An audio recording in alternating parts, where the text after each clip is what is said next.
With this grounding in the nature of Sharia, the goals and activities of the Muslim Brotherhood to impose it worldwide, and an introduction to the Brotherhood's civilization jihad against the United States, let's take a closer look at one of the Ikhwan's most successful influence operations: its penetration and manipulation of the Republican Party and the conservative movement in America. For some, it seems incredible that the Muslim Brotherhood would try to suborn the conservative movement and the Republican Party, but knowing what we now do about the organization and its operations, it's actually inconceivable that the Muslim Brotherhood would not try to do so. After all, as we've seen, the Brotherhood's civilization jihad in America has targeted seemingly every governmental agency and pillar of U.S. civil society in the interest of destroying this country from within and by our hands. What's more, the Muslim Brotherhood would logically assign a particularly high priority to neutralizing the right in America, since it could be expected to be among the most likely of communities to oppose the civilization jihad. It was, let's recall, the right in America that was, particularly under Ronald Reagan, at the forefront of the effort to defeat the previous totalitarian ideology, Soviet communism. As Sharia has been tellingly described as communism with a god, and since the Islamists learned much about the tradecraft with respect to stealthy war against the United States and the West from the Soviets, it's actually unimaginable that the Muslim Brotherhood would have neglected an opportunity to take out a formidable and potentially deadly adversary, namely the American right. This strategic play was all the more obvious by the late 1990s, since much of the American left had already been co-opted. Despite the obvious incompatibility between the left's priorities on the one hand and, on the other, Sharia, with its extreme, even violent intolerance for women's rights, homosexuals, Jews, music, drugs, alcohol, and free expression, leftists in this country have long been among the Islamists' most aggressive allies and defenders. As we've seen, the Soviets made common cause with Arab radicals during the Cold War. In more recent times, there have been many examples of such popular fronts in the United States and elsewhere in the West. These have been dubbed red-green coalitions, reflecting the colors associated with communists and others on the radical left, and the Islamists, respectively.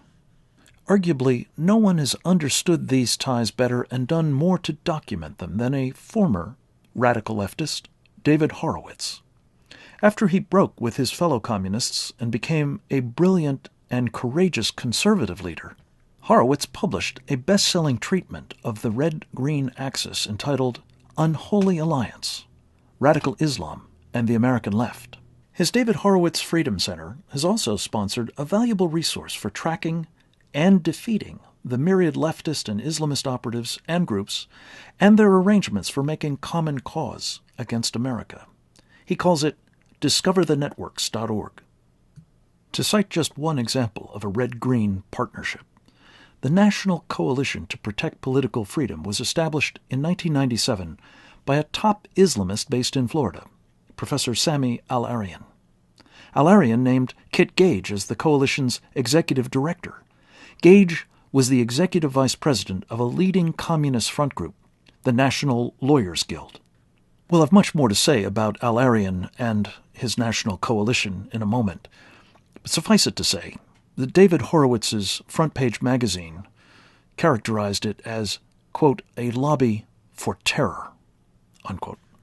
A further factor in the Islamists' successful co-option of the left came about as a result of Democrats' concerted outreach in the 1990s to Muslim Americans as a source of campaign contributions and votes. One of the most important facilitators of this outreach and fundraising effort was a prominent Muslim American activist named Abdurrahman Alamoudi. He was the founder of what became during this period a particularly effective Brotherhood front, the American Muslim Council. He also served in leadership capacities in many other Ikhwan-tied organizations. Alamoudi proved particularly adept at soliciting political and charitable contributions from, among others, his fellow leaders of Brotherhood Front organizations in this country. The Clinton-Gore administration reciprocated for al-Amoudi's help in fundraising for the Democratic Party and its candidates in various ways. He was used as a liaison with the Muslim community in America and as a goodwill ambassador with those overseas.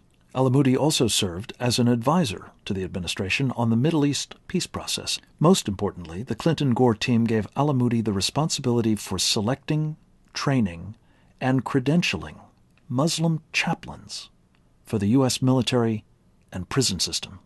A few days before the 2000 election, Al-Amoudi let his mask slip at an anti-Israel demonstration in Washington's Lafayette Square, sponsored by his and other Muslim Brotherhood fronts.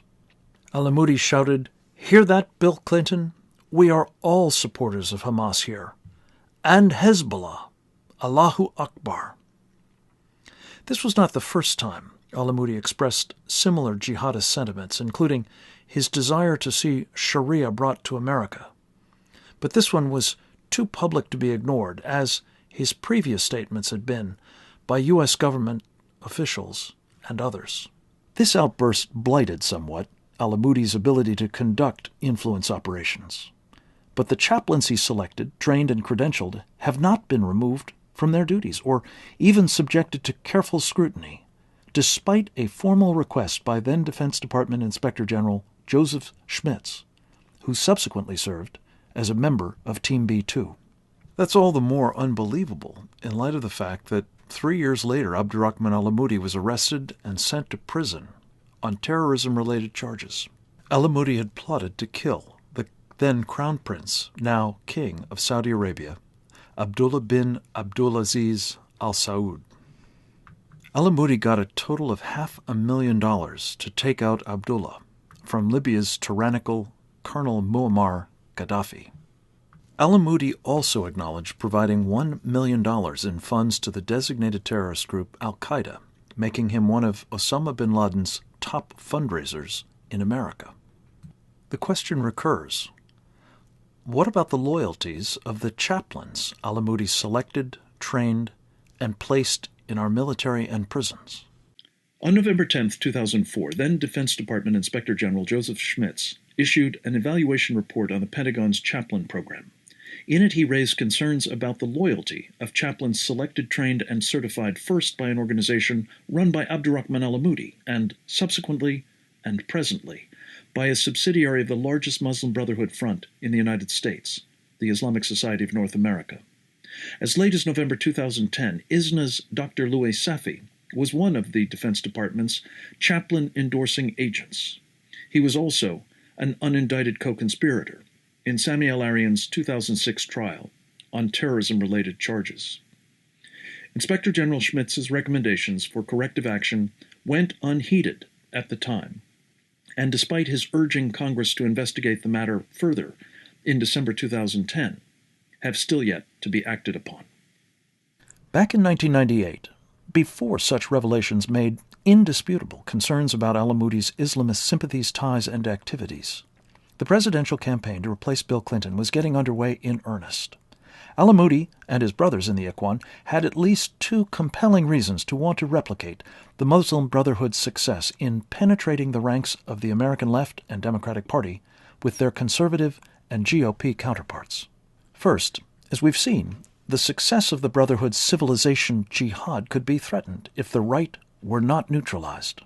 And second, that civilization jihad benefited greatly from the legitimization, access, and influence the Clinton-Gore team afforded its operatives.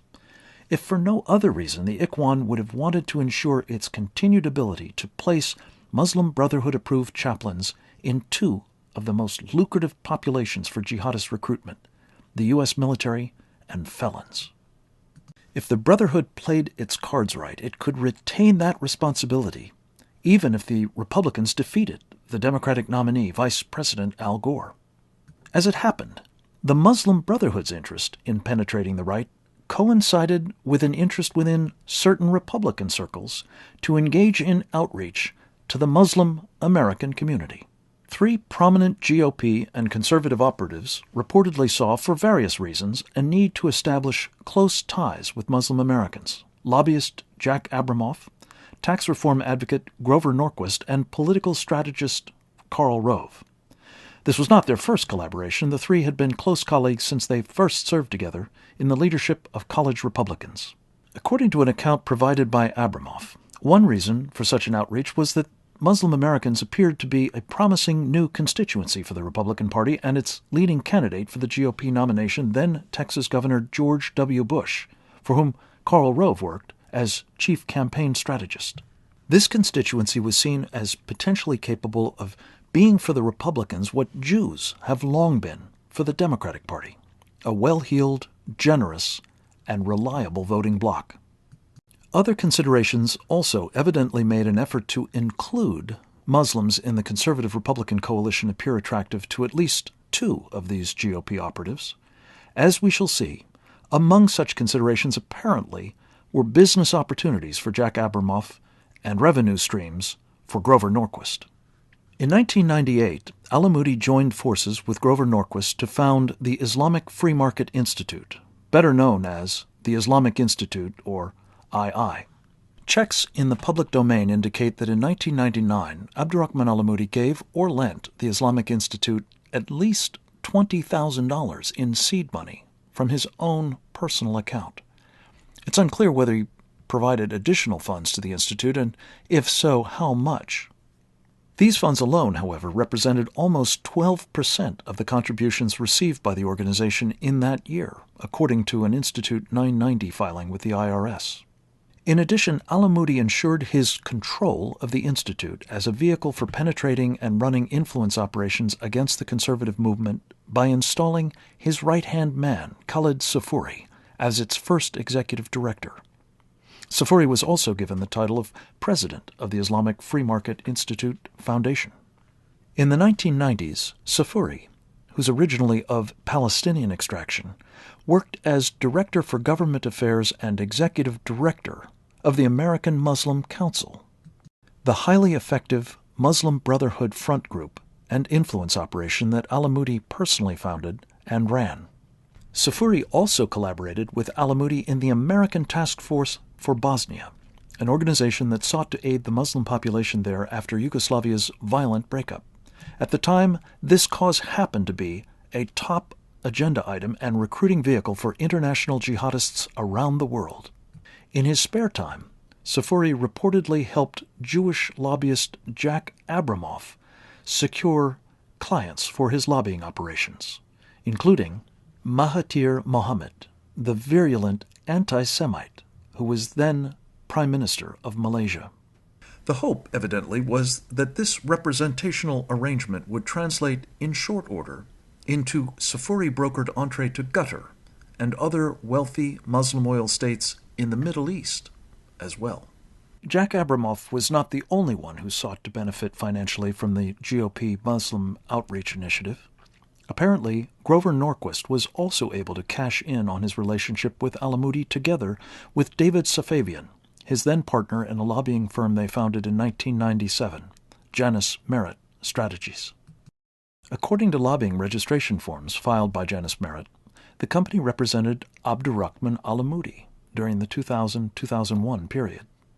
After Safavian joined the Bush administration, Janus Merit's registration forms were changed to declare that instead of Alamoudi, the firm represented Jamal al-Barzinji. There's a certain out-of-the-frying-pan, into-the-fire quality to this action, since Barzinji is at least as pedigreed an Ikhwan civilization jihadist as is Alamoudi. After all, Barzinji was president of the Muslim Students Association, the original Muslim Brotherhood front organization in the United States, and has been involved with or funded a number of others over the years. For example, he is one of the founders of the North American Islamic Trust, NATE, a past leader of the Islamic Society of North America, vice president of the International Institute of Islamic Thought, and a major contributor to the radical Sharia-adherent Dar al-Hijra Mosque al-Awaki, formerly led in Falls Church, Virginia. The obvious question is, in light of what was easily ascertainable about the Muslim Brotherhood ties and jihadist sympathies and associations of the so-called community leaders with whom Jack Abramoff, Grover Norquist, and Karl Rove were working, what did these prominent Republicans know? and when did they know it? Certainly, by the beginning of the Bush 43 administration, there could be no plausible deniability about al-Amouti's true nature for anyone associated with the Islamic Institute. After all, in October 2000, he'd made known his support for Hamas and Hezbollah at the rally in Lafayette Square, an event that was, by the way, sponsored by the Islamic Free Market Institute, among other Muslim Brotherhood-affiliated groups. For that matter, in 1998, al-Amouti had said, quote, "If we are outside this country, we can say, 'Oh Allah, destroy America,'" unquote. Then, early in 2001, al-Amouti participated with some 400 other top jihadists in an international terrorists strategy session in Beirut. As Fox News reported, this meeting brought together, quote, "the world's most extreme Islamic terror groups to set aside their differences and unite for jihad, holy war, against Israel and the United States," unquote. Despite such jihadist connections, or more likely, because of them, the al-Amouti Safuri team generated significant sums to support the Muslim Brotherhood's conservative influence operation. According to the Islamic Free Market Institute Foundation's 990 reports to the Internal Revenue Service, the organization had revenues of over $2.7 million between 1998 and 2006, the last year for which such reports are available. A principal source of such revenues appears to have been a series of conferences the Islamic Institute sponsored starting in 2002. The first was an International Islamic Finance Conference held in Washington, D.C. in September of that year. Its purpose was advertised as bringing the financial world together. The sponsoring organization, the General Council for Islamic Banks and Financial Institutions, must have greatly appreciated the value of a conservative-affiliated Muslim organization introducing it to an official Washington that was, at the time, fully in Republican hands. In fact, this conference amounted to a prime example of civilization jihad, combining an effective influence operation with what is, as we have seen, a leading edge of the stealth jihadist campaign in the West, Sharia-compliant finance. The Islamic bankers paid handsomely for the Institute's help. According to its 990 filing for 2002, a conference that year generated $48,000 for the Islamic Free Market Institute Foundation. That represented approximately 10% of the organization's declared revenue for that year. This event evidently also paid dividends insofar as it impressed new sponsors. In each of the 3 subsequent years, the Islamic Free Market Institute Foundation declared that it had spent between $170,000 and $263,000 on international conferences dealing with, quote, democracy and free markets, unquote. Even more important than the fundraising capabilities of this influence operation were the host of benefits the Islamists immediately enjoyed, thanks to their association with Grover Norquist and the Islamic Institute's co-location with his organization, Americans for Tax Reform. By recruiting a man best known for his no new taxes pledge to serve as what Soviet influence Operation Tradecraft called an agent of influence, the Brotherhood's al-Amouti Safuri team instantly secured a degree of conservative political coloration and legitimacy that it might otherwise have taken years to cultivate, if it could have been achieved at all. Grover Norquist's relationships with Republican, conservative, and libertarian politicians, and the cohort of think tanks, political action committees, lobbying organizations, and other groups that support, or try to influence them, afforded al-Amouti's team extraordinary opportunities to engage in their own influence operations, of the civilization jihadist kind. The centerpiece of Grover Norquist's networking activities is what some have described as the Grand Central Station of the conservative movement, a meeting that Norquist convenes each Wednesday morning in Washington of what he calls the Center-Right Coalition. The heart of Grover Norquist's networking activities is the Wednesday morning meeting of what he calls the Center-Right Coalition, and others have dubbed the Grand Central Station of the conservative movement. During my time in the Wednesday meetings, I witnessed Grover Norquist routinely giving prominent positions at the Center-Right Coalition's table and on his weekly agenda to Khalid Safuri, other Islamic Institute personnel, and their friends. I happen to have seen such mainstreaming firsthand. In fact, my own organization, the Center for Security Policy, sublet space from Americans for Tax Reform. That's right. For 7 long years, we shared elevators, a hallway, lavatories, a conference space, and even a Xerox room. I consider this unlikely arrangement to have been really an act of providence. Had I not been given such a vantage point, including for several years regular participation in Norquist's Wednesday meetings, I would have been far less equipped to provide this course. As it happened, shortly after we moved into our offices, one of my colleagues pulled me aside and asked, "Do you know there's an Islamist front group on the other side of that Xerox room?" I didn't at the time, but from then until now, I have been trying to make sure, privately at first and publicly since early in 2003, that conservatives and other Americans are aware of the help Grover Norquist has given and is giving to the Muslim Brotherhood and others promoting the Sharia agenda in America. Let's examine in detail the nature and the implications of that help. It's bad enough that he was by so doing compromising what the military calls the operational security of political and other strategies discussed at those meetings. Norquist was also thereby credentialing Muslim Brotherhood operatives, and thus presenting to the Wednesday meeting and others individuals who would otherwise never be mistaken for conservative Republicans. Particularly worrying was the extent to which this credentialing translated into access for such individuals, first to George W. Bush's 2000 campaign for the presidency, then, after Mr. Bush's election, to his administration. Let's explore 6 examples of the Norquist-enabled Muslim Brotherhood effort to penetrate and influence the Bush 43 team, in the process giving rise to precedents and openings for Brotherhood civilization jihad operations that continue at an intensified level today.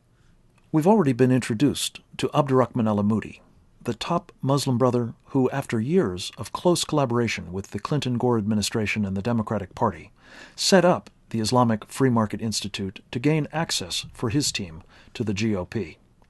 As a result, he was one of a group of prominent Islamists who were invited to meet then-candidate Bush at the governor's mansion in Austin in May 2000. We've also met Khalid Safouri, who moved from being al-Amoudi's right-hand man at the American Muslim Council to being his trusted executive director at the Islamic Free Market Institute. Norquist arranged for Safouri to become the coordinator for the Bush 2000 campaign's Muslim outreach. Not surprisingly, the Muslims the Bush team subsequently reached out to were, with few if any exceptions, Islamists like al-Amoudi, with whom Safouri is shown here at the governor's mansion in Austin. Another prominent American Islamist is Niad Awad. Back in October 1993, Awad was a leader of the Islamic Association for Palestine. Recall that the IAP was one of the groups listed on the attachment to the Brotherhood's explanatory memorandum we discussed in Part 2 of this course. On October 3, 1993, Niad Awad joined other Muslim Brotherhood operatives to found a new organization, the Council on American Islamic Relations, better known as CAIR. The meeting was wiretapped by the FBI because it was a gathering of the Palestine Committee in the United States. The Palestine Committee had been established by the American ICWAN after the adoption of a resolution by the International Muslim Brotherhood aimed at gaining, quote, media, money, and men for the Palestinian cause, unquote.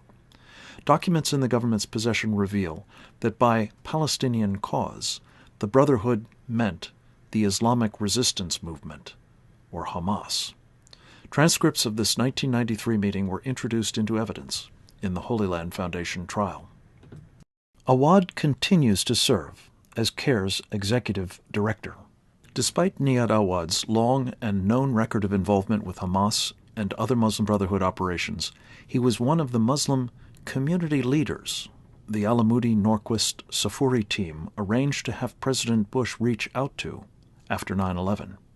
Here he's shown next to Mr. Bush in a photo op of the president admiring the Saudi-financed Islamic Center of Washington. Khalid Safuri and other Islamists were also featured prominently with Mr. Bush.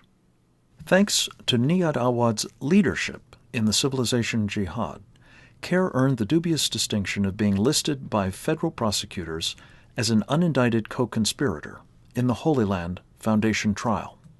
CARE was also listed as one of the members of the Muslim Brotherhood's Palestine Committee. In other words, the government has formally declared in court that CARE is Hamas. On the basis of the evidence provided in that case, no fewer than 4 federal judges, 1 at the trial level, 3 at the appellate level, upheld the validity of that designation.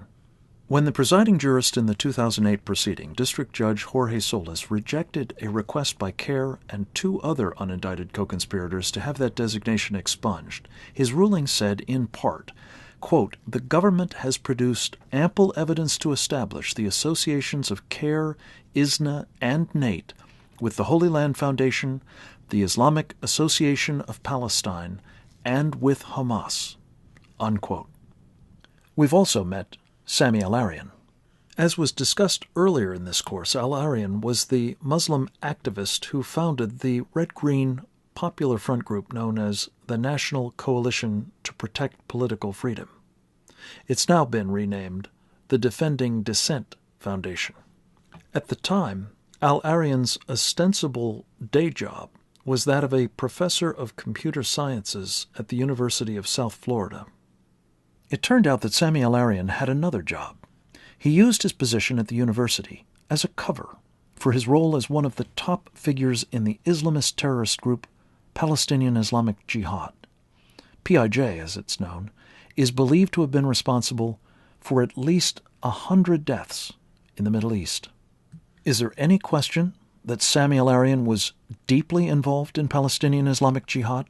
Long before Sami Al-Arian's February 2003 arrest and 2005 trial on terrorism charges, his Islamist friends and their allies on the radical left decried criticism of him as racism and bigotry.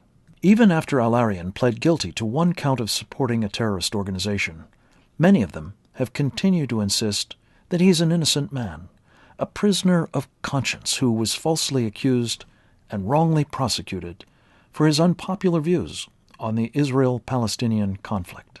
Senior U.S. District Judge James Moody, however, who presided in Al-Arian's trial, was under no such illusions, however. The judge chastised Al-Arian in 2006, saying, quote, "You looked your neighbors in the eyes and said you had nothing to do with Palestinian Islamic Jihad. This trial exposed that as a lie. Your backup claim is that your efforts were only to provide charities for widows and orphans. That, too, is a lie. The evidence was clear in this case that you were a leader of the Palestinian Islamic Jihad. You were on the board of directors and an officer, the secretary. Directors control the actions of an organization, even the PIJ. And you were an active leader." Unquote. Al-Arian would not be arrested for his involvement with Palestinian Islamic Jihad until nearly 3 years after this picture was taken of him with his family, and then candidate George W. Bush, at a campaign stop in Florida. Federal authorities certainly knew of Al-Arian's role in the terrorist group well before March 2000, though. In the course of his trial, the government produced wiretaps dating back to 1994, in which Al-Arian argued with other PIJ leaders about the future direction of the organization. So how did an Islamist running an international terrorist organization get this close to a future president of the United States? Presumably, most of Mr. Bush's political team was ignorant of Al-Arian's PIJ connection and was persuaded that such a meeting was in order simply to demonstrate the importance the candidate attached to the Muslim community and thus to cement its support for his campaign. Given their own Islamist sympathies and agendas, however, it is inconceivable that Abdurrahman al-Amoudi and Khalid Safuri and probably others at the Islamic Institute were similarly clueless about those of Sami Al-Arian. To reinforce the notion that Al-Arian's ground game had been decisive for Mr. Bush, Grover Norquist went so far as to write in the American Spectator immediately after the election that, quote, George W. Bush was elected President of the United States of America because of the Muslim vote, unquote, in Florida. In other words, Norquist wanted the new administration to remember that Sammy Al-Arian and his team delivered for the Texas governor. As one wit caustically observed in response, given the closeness of that hanging Chad-fraught election, red-haired Ugandans could have claimed they decided the Florida election. Still, Norquist's pushing that line could only have helped reinforce his Islamist cadre's claims on positive treatment in the new Bush 43 administration. In fact, two such claims were presumably exactly what the Bush campaign's Muslim outreach coordinator, Khalid Safuri, and his Islamist friends had in mind in arranging this photo op. The first was the reasonable expectation that such tangible proof of Al-Arian's access to George W. Bush could come in handy in the event law enforcement tried to prosecute the professor over his secret Palestinian Islamic Jihad operation. The second imperative was Al-Arian's passionate determination to block the use of what he called secret evidence. What is secret evidence? Well, this is a pejorative term Islamists like Al-Arian and their friends on the radical left apply to classified information withheld from non-American defendants in federal judicial proceedings. This practice was authorized by the Anti-Terrorism and Effective Death Penalty Act enacted in 1996 during the Clinton presidency. The law was adopted to protect against the needless compromise of intelligence, or the means by which it was obtained. Obviously, such an authority frustrated foreign enemies in the United States by facilitating their prosecution and reducing the downside risks entailed in doing so. In the late 1990s and early years of the new century, Al-Arian was utterly obsessed with blocking secret evidence. That should not have been a surprise. After all, he had an intense self-interest in securing such a prohibition. At the time of the Al-Arians' Plant City meeting with George W. Bush, Mazen al-Najjar, Sammy's brother-in-law and his co-conspirator in Palestinian Islamic Jihad, was being held without bail, in part on the basis of such evidence. Al-Arian had to worry that if secret evidence were able to be used successfully in al-Najjar's case, the chances would greatly increase that Sammy, who also was not a U.S. citizen, would almost certainly face prosecution and deportation as well.